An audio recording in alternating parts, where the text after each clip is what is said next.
Yo, what's up, boys and girls? Welcome to another match analysis / reaction. Today we have a big one, probably the biggest one, because this was definitely the most hype. When I saw the score, the stat line, when everybody was just spammed me on the DMs and my YouTube comments saying, Mirko, analyze RSG versus Echo. I was like, why? 2-0 RSG.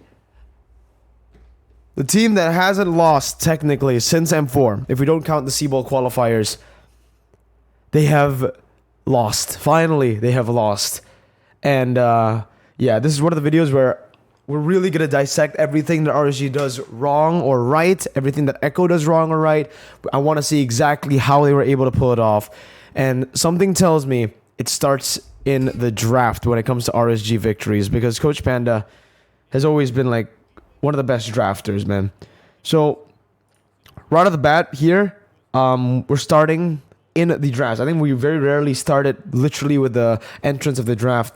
But all right, let's take a look at RSG's bans. Pretty interesting.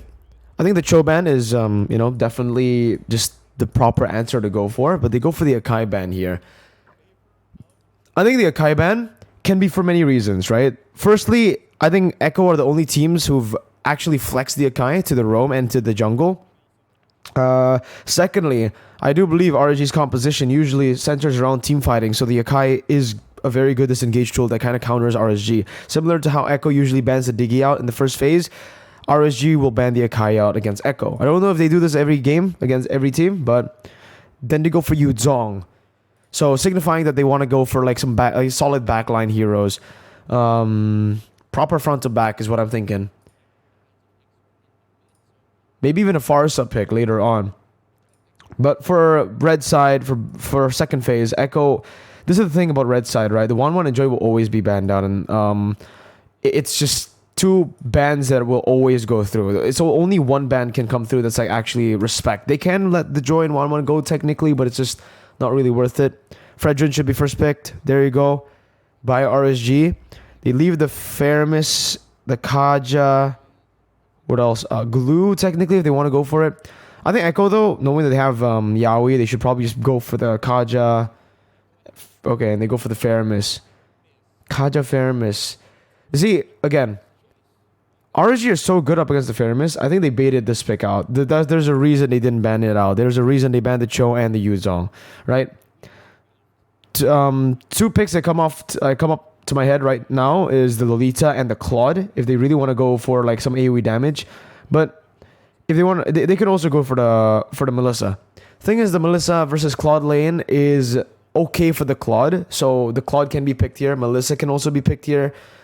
I think if they don't want to go for a marksman, they can just go for an XP lane like a Lapu, taking it away from Sanford maybe. If they really want to deny Sanford the pick. But honestly, looking at the Kaja and the Fermis, I would say the Melissa is a better option. With the go away too, you can kind of cancel the Divine Judgment. And there you go. Melissa and Lolita comes through for RSG PH. Okay. Got it.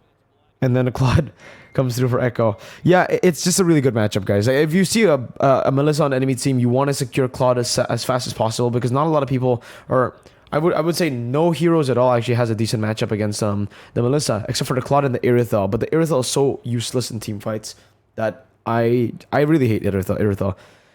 And Echo understands that. With the Yuzong ban here, they pick up the Claude and they ban the Farsa, right? Already. What I said early on, RSG might be looking to go for the Farsa pick, so they ban it out straight away here. Another very good AoE as well. Mage. I think they might be going for like 2 mage bans here. Honestly, looking at this, I don't think the Yve will be banned out though. I think they might want to take something out like the... I'm not too sure actually now. Thinking about it, maybe they don't go for an XP ban, or maybe they don't go for a mage ban. But RSG will probably target Sanford. I think the Lapu or the Benedetta, or yeah, the Glue. Forgot about the Glue. Still very viable to pick if you're Echo, because you've already picked up the Fermis. A lot of fans here in the building. They go for the Arlet ban. Arlet is actually really good too against a clumped up composition. So yeah, Arlet ban comes through from Echo. It's a very good ban. RSG, what do they ban now? Did they go for like Sanford again? They can go for the jungle, technically. Against Echo. What jungler do you want to take away? Not sure if Kartese plays the Martis, but it's probably the only one who can really face off against the Fredrin and, you know, win out in the farming department and even in the team fights. What else do they want to go for? Maybe Lance. The tank slot's pretty good as well, but yeah, they do go for the Lapu in the end. Forcing Echo to pick Benedetta, basically. Like, there's not really a lot of picks here. The Benedetta should just be the pick. Yeah. For Echo. For Sanford. Now, the Benedetta. I spoke to Coach Chico, Rebellion Zion's coach, about the Benedetta in the XP. Right? It's one of those heroes that does really well against everything right now. And that's why the Benedetta has been really successful for Echo as well, especially for Sanford, a user like that on Benedetta, right? I think the only counter to the Benedetta in lane, the only one who could really like be a nuisance for the Benedetta is probably Paquito, but we don't really see the Paquito in the XP lane like in Indonesia right now. I think we saw it like once, but mostly it's just been in the jungle because we haven't really been seeing the Benedetta picks in Indonesia. What the fuck? Okay. 0% win rate. Okay, so it's not even like a good pick in Philippines too, but holy shit, I mean, if there's someone who can pull it off, I guess it's Nathzz. What the fuck? Oh my god. Paquito, it's been so long since I last saw the Paquito, and they go for the Eve, which... Yeah, because I said Echo do not want to go for the Eve ban here because it's very easily like kind of countered with all the dive that they have. The Eve does good against the Feramis though, but against these three, it's not really that good, right? The Benedetta can get out, the Kaja can use the suppression, Divine Judgment. Final pick though, jungle. If I was Echo right now, I just flex the Benedetta into jungle because it's just... Ooh. I don't really like the Barats. Good anti-CC technically can be the solid front line, can also contest for the neutral objectives with the Detonus Welcome. But if I would personally like think maybe the Benedetta should just go to the jungle, get a winning lane for Sanford, but what other XP is like available there? Lapu, Glue, Yu Zong banned out. Arlet banned out. You guys the Paquito. Who wins against the Paquito? Like the one, like I mean, the available heroes that actually wins in that matchup. Does the Dairoth win against the Paquito? A bit too risky though if they do go for the Dairoth. They can go for like technically an Esme, maybe if they really want to go for it. But yeah, it's very tough to actually. Yeah, I understand why they didn't go for the flex pick. Oof, okay. I think if you give me the drafts, if you just give me the drafts here, I would say it's 50-50. Like, both teams actually have, like, proper win conditions to play with. But I would give RSG a bit of advantage here because of the Paquito lane. The winning lane, technically, even the Melissa is a winning lane. Claude does okay against the Melissa, but Melissa is still the winning lane. So RSG have more flexibility in that department, where usually Echo drafts for that, right? Luckily for Echo, though, they have the Kaja Feramis lane, which basically... Whoa, early flicker. But it's basically an auto-winning lane when it comes to like shoving waves. Early game especially.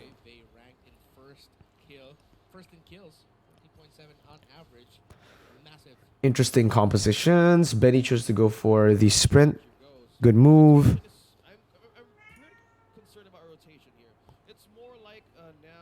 Cloudy wants to go out. Oh, give me a second. Cloudy wants to get out of the room. Just open the door for her. But I did see what happened on the screen just now. Echo. They know that the Benny is not going to be doing like well against the Melissa in a 1v1. So they send Kartese and Yaoi up there to actually clear out the waves. Now again, fun fact. Do not get mad when you're in a losing matchup and your jungler and roamer comes up to clear the way for you, because it actually relieves a lot of pressure for you as the losing lane, and you get all of the gold and XP. Jungler and roamer do not soak in any of the XP and gold from the lanes until minute number 5. Good poke from Sanford. Damn, I really didn't expect... I thought Nathzz on the Paquito would be like winning the matchup harder here. Sanford gets level 4, and they trade as usual. Like, Sanford comes here to get more mid control. Meanwhile, Sanji is down there to get level 4 from the XP minion. First neutral objective to Echo. Nice. I mean, it's just better better positioning, better setup from the side of RSG, honestly. And they get out clean. Very clean gameplay so far from the world champs. RSG tried to kind of force that. Because, like, Nathzz didn't have prio at all in that lane. He was actually shoved in. Not only was he shoved in, he was actually, like, poked down as well, right? So it just basically gave Sanford the dub here. But the reason Claude does really well in lane against the Melissa is because of the BMI and the Avarice Emblem, technically. Because of the Avarice Emblem, you can trade equally and get more gold, more value. With the BMI, you can actually get out of the muddles from Melissa, so it's very, very good.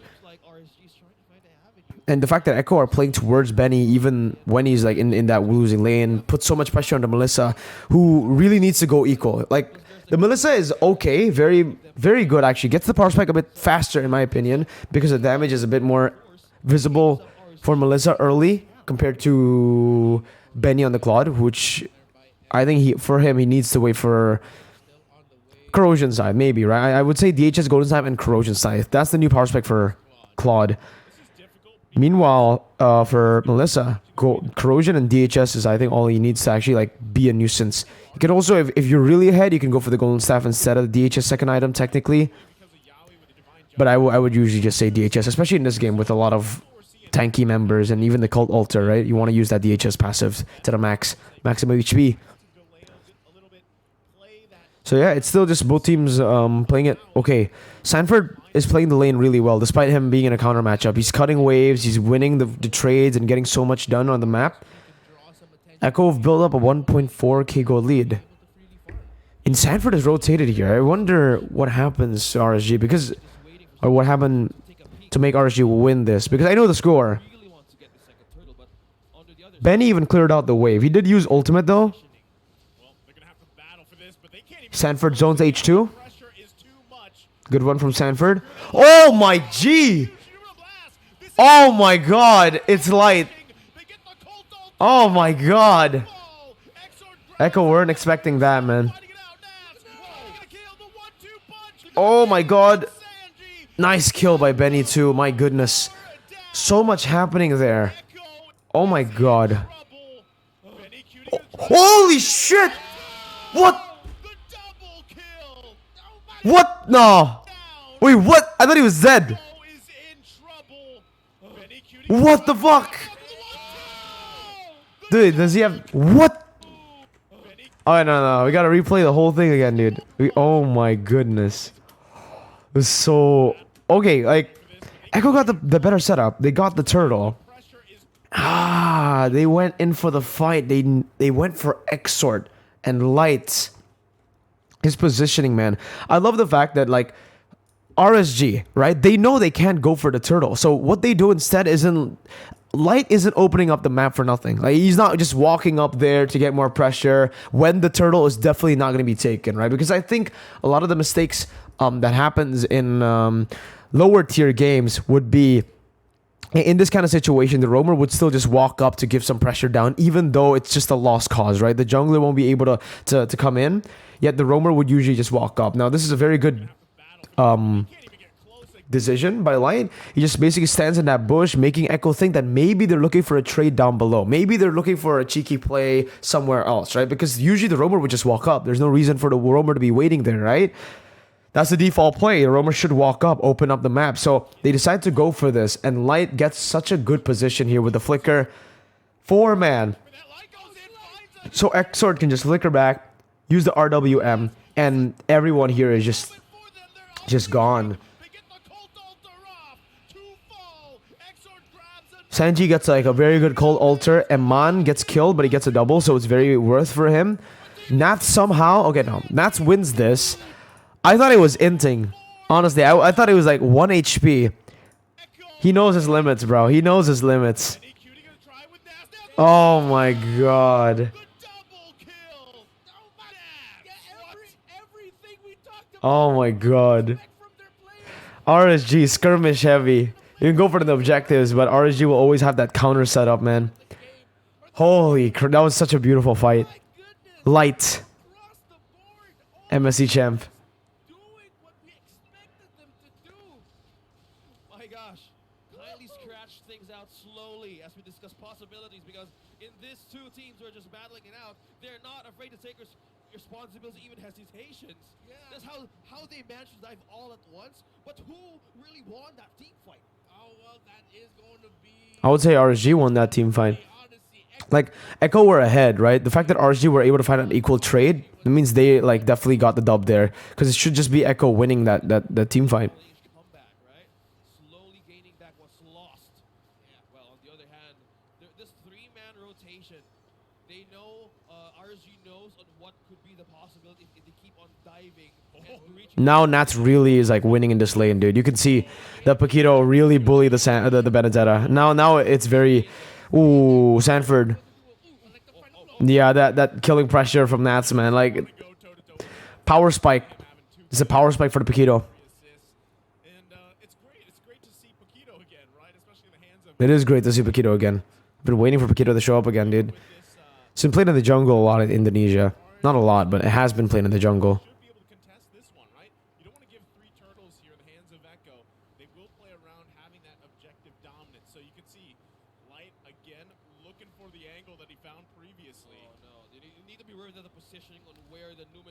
Yeah, now they're really they're much more aware for Echo, right? They still have the better setup here, but what? Wait. I'm sorry. He got the taunt in. I see. That's why he was able to win it out, guys. 2 levels ahead. No, he didn't even get the taunt in. He didn't. I guess he just missed 2 levels down. Carl TZ. Was it Nathzz? Did Nathzz like mess up with did Sanji mess it up? Did they miscommunicate on the how much damage they're placing? I don't think so. I think that was just a miss. H2 just won that. Yeah. What the heck? Wow, well played by H2. Oh, good Petri. Oh no, Benny walked back. He didn't decide to go for the fight. They lose Carl. Then Benny just wants to get that shove in the top side. I think. Ooh. Oof.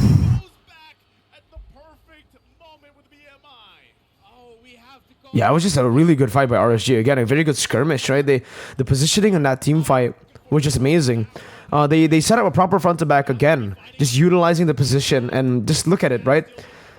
Exort in the back kind of gets chunked here, but Amon is always in a safe spot to hit. With the muddle placement being so on point and Numenor Blast there, it's just... Ooh, yeah, Echo really need to back off. This is what I was saying, right? Amon has a much better time dealing damage in the mid game compared to the Claude. We can see the damage already from Amon. Wow. And they go for the punish in the mid lane. That was just perfect. They get everything. They get everything they wanted. They could have ever wanted. See, Corrosion DHS is all he needs to do damage, and you can see it here. Ice Queen 1 first item. Ignoring the talisman. This is very good. Like, when you're in this position, when you're kind of like ahead in these skirmishes, and you're not really behind as a mid laner, going for this is much better than going for the enchanted talisman first, because it doesn't really add much value, especially considering the nerfs towards Jeeve, where her second skill doesn't slow as much. The Ice Queen 1 really helps her get the same amount of utility early.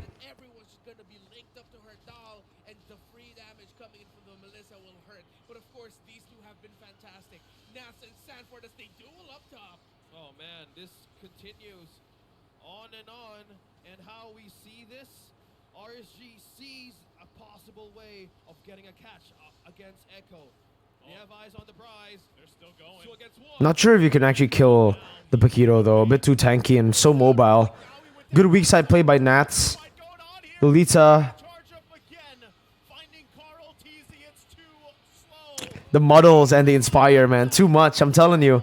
That corrosion DHS is all you need to deal damage. And now he goes for the golden staff, then maybe the Malefic Roar later. And then he can shred through everyone on Echo. That's why the Melissa is so good. That's why it's my favorite hero right now. Oh, what? Nathzz. Oh! was one punch The best XP at MSC. one One of the best XP laners still. with this Paquito, and now Echo. How can he even For RSG, it's kind of similar, right? You get a winning lane for Nathzz, and the game just goes so well for you. Yowie, and they need a follow-up setup. Nathzz's pressure in lane and in team fights is unreal. The real world manipulation of the Eve or the Numenon blast of the Elite, or maybe even cash out Eman. But it's the counterplay and just But here again, what RSG are doing, they got the lead this time around, right? So basically, what they're doing right now is what Echo were trying to do early game. With the lead, they're just slow pushing the waves down below, playing the far lane really well. Here, you can see the Paquito shoving it, just getting some pressure down below. Meanwhile, the team plays the Lord Vance really well. And Man can also look for a siege here. On top of the siege, you can also look for poke, right? But it doesn't go for the siege. They play around here anyways, and they just utilize the lead once again. There's no real need to actually force and commit here. And Light spots him out perfectly, goes for the conceal for himself. Yowie with a... Oh, good lock. Good lock by H2 and Light, dude. fast, but he's gonna get shut down. Here Good lock. Very good. And it's Yowie who gets picked off. punish Yowie. That's the thing about the Kaja. You really need to go for a pick. You really need to be able to find a pick. Because if you don't, it's a disaster. And that's good placement here. Sanford pinned. He goes in, doesn't Wow. He's low. He's out. He's out of the team fight. There's no way they fight for this. they're still running for the hills. Oh, maybe they do. Oh, nice. Eman. Whoa, Eman. Falls here. Yo. That was sick. Right now, they're still running. Cause okay, if you guys don't know, fun fact again, a lot of people still don't know this, but when you pop your go away, the reason you pop the go away here, well, you can obviously say that it's to get away from the blazing duet, right? It's to actually like push Benny a bit back. But other than that, other than the active usage, you can also, when you activate it, get 5 times your level on the skill for in physical defense and magical defense, plus already the base stat from that from the ability. I forgot the base stat, but you get magic defense and physical defense when you activate it, right? 5 times the level of that skill. So if you put 2 levels on your ultimate, you get 2 times 5, 10. More physical defense and magical defense. And then he pops the Inspire here, and he maneuvers out and even dodges away from the spit back from the Nathzz welcome. So that was just well played by Eman, man. Well played. He baited everybody in. Well played, man. Even the Kaja was baited in. And in that moment, he really trusted his team. He didn't even pop the go away when Yowie flickered on him. Out there from Benny Cutie. He wanted It's just really well played, dude. the right moment, but it was These skirmishes are played so well by RSG PH. from H2. How much percentage of the surface of the Earth is made up of water? I need to look it up. Wait. It's a lot, right? Who are the kings of the sea right now? RSG Slate Philippines. Yep. So right now, Echo, despite them being the world champs, they are drowning in the ocean of RSG. And it's ironic because the draft that they have here feels like an ocean. Well, to answer your question, Renwar, it's 71%. 71% of the Earth is covered in water. I thought you were going to say it's ironic because they're orcas. And the orcas as well. And they can swim. How are the orcas drowning? How deep can they go? It's the real world manipulation. It's all of the AoE They really are taking like Echo to deep waters, bro. They're hero points. Crazy. They managed the wave so well so well too. I was listening to the jokes. I wasn't really talking. I'm sorry. I don't know if you guys could hear the joke or the casters talk there. OSX90 and Reptar, but look at how they just manage the waves, right? I mean, Eman cuts this here. They just go for a standard 3-wave push at this point of the game, but they get the bottom side pushing even faster using this and top side, and even in the top lane, they notice how Nathzz is just letting that go. Oh, I thought he was gonna build like a slow push there, but he just gets the turret and backs away, sets up for another position for RSG, but it doesn't work in the end. It's just a standard 3-wave push from the side of RSG to get the turrets because they have a 5,000 gold lead. Player goal is in the side of Eman and Nathzz. The one they can make a good punch. Crazy, Eman and Nathzz, Climbing up. What player gold. now is time, but one thing they need to be considerate of is how will they penetrate the border, the defense, with the total damage of Eman and Nathzz. How can you get through with this? That's the biggest question here. It's so difficult, and at this point, Echo just needs to wait for all of the ultimates of RSG to be expended and then fight. But how? Yeah, Yowie. You see, this is the thing. This is how you kind of counter the Kaja guys, okay? If you always just stick around, kind of like Ube technically, or if you have a counter setup like a Lolita or a Kufra, it works. The Kaja finds it really hard to actually go in, and again, Melissa being Melissa. Cloudy, what are you doing, man? What are you doing, man? What are you doing, man? What are you doing? What are you doing? She's being really clingy, boys. My cat. I'm sorry about it. She's sorry. She's in the clingy phase.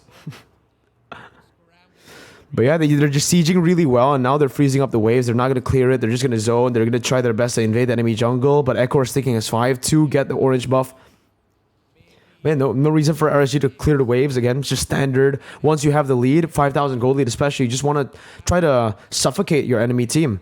With this composition though, RSG basically have everything. They have pretty good pick, considering they're a team fight composition. They have good siege. They have good side wave control.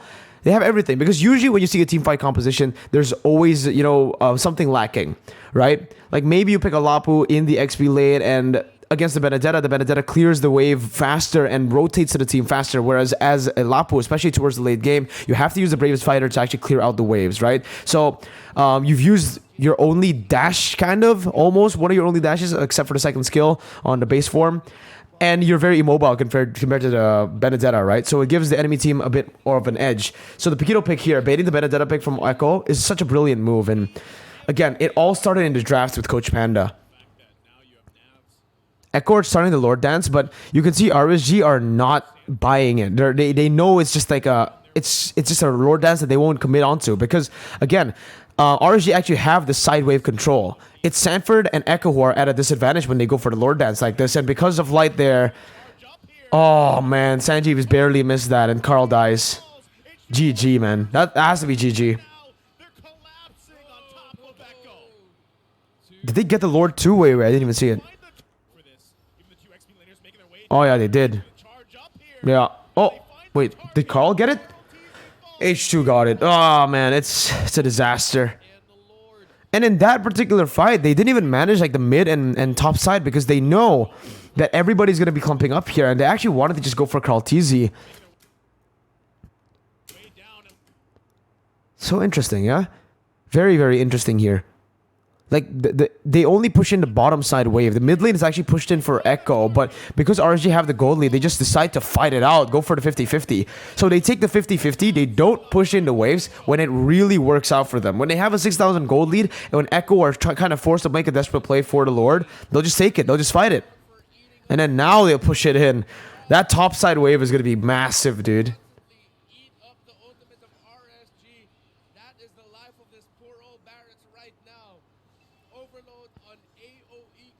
Yeah, they don't clear it. They just wait for it, but it's going to be cleared up by Echo anyways.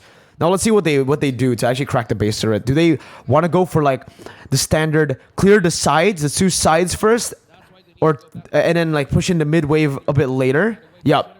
No, they're going for a three-wave push. They're going for a three-wave push. They're just sieging. They're going bot, knowing that the Lord, again, just forced errors across the board, guys, right? They push in bottom side. This is why the three-way push works so well. They move to bottom lane. Wait, take a look at the items. Yep, exactly how I kind of predicted it, right? The Melphic Roar after. I know my Melissa, man. Here, you can see the Melphic Roar already being built up, but at this point of the game, it's just really hard to deal with this as a Claude, this composition. So, anyways, back to the point. RSG PH, they utilize the Lord here. They know they don't push in the Lord wave. They don't clump up in the Lord wave, because it gives Echo so much of an easier time dealing with it, right? If everybody is in one lane, most members are just going to be sticking here. Like 4 members of Echo are going to be here. Sanford gets to clear this, and they maybe send one here later on. So basically, they're going to be Echo will have more of a chance to actually defend all 3 base turrets if RSG just go with the mid wave with the Lord. So what they do is they go to the bottom side, they use the Melissa siege potential and poke potential, and they leave the Lord alone, right? The Lord is going to come crashing down as long as you clear out the wave. There's nothing you can do about that. And they force Echo to maneuver bot. Mid lane is now low. They still have a mini wave coming in. They get the base turret, and meanwhile Nathzz is doing the same thing. So again, it's the base turret that you will get nonetheless, it's a guaranteed base turret with the enhanced lord this time around, right? Plus, you get more damage here, and you kind of force Echo in a position where they're all defensive when they all use up a lot of their resources to actually clear bottom side. And now, Eman with a beautiful... Wait. Sanford uses Petri. Wow. Does the go away stop the Petri from hitting? Because it's like he doesn't go...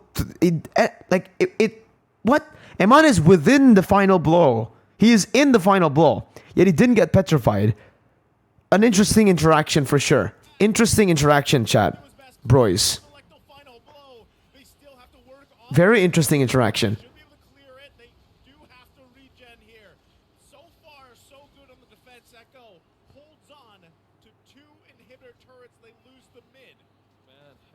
Say how the setup is going for RSG. There's a real manipulation, but hold that's not what's happening here. They're still gonna go. They do get the Oh, nice ult by Benny. Wow, Exor still gets out. Oh, nice taunt. Nice taunt, bro. H2, my god. What a fucking beast. Cancels it out, sets up for Light, and dude, I gotta give props to Light every single time. Here, 1 HP. Pops the conceal to reposition, and he gets this bush. Light, man. And then Eman. Wow. Just wow, dude. Oh my god, dude. RSG. RSG. Nathzz's favorite team. Oh, Eman's low. Oh, you got this fucking monster. While he got ulted, he fucking, oh my god, he buys the immortality. What a beast, dude. What a beast, Eman. Yo, Eman, you're so good, bro. What the heck?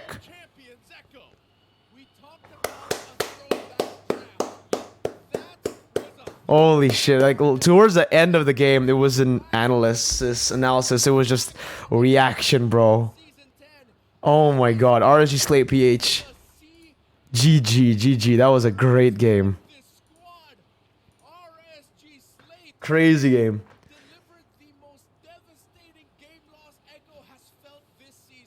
Oh my goodness, the first catch of the day, and RSG gets it. Echo doesn't even have... Wow, I mean, okay, we're gonna get into game number 2, guys. I hope you guys enjoyed game number 1. Please do click on game number 2 as well. We have 2 games. I reacted to 2 games, so go ahead, check it out. Oh, what a game. What a game.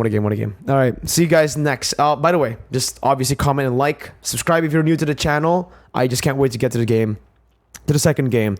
If I missed anything, or if you guys want to add anything, just let me know in the comment section.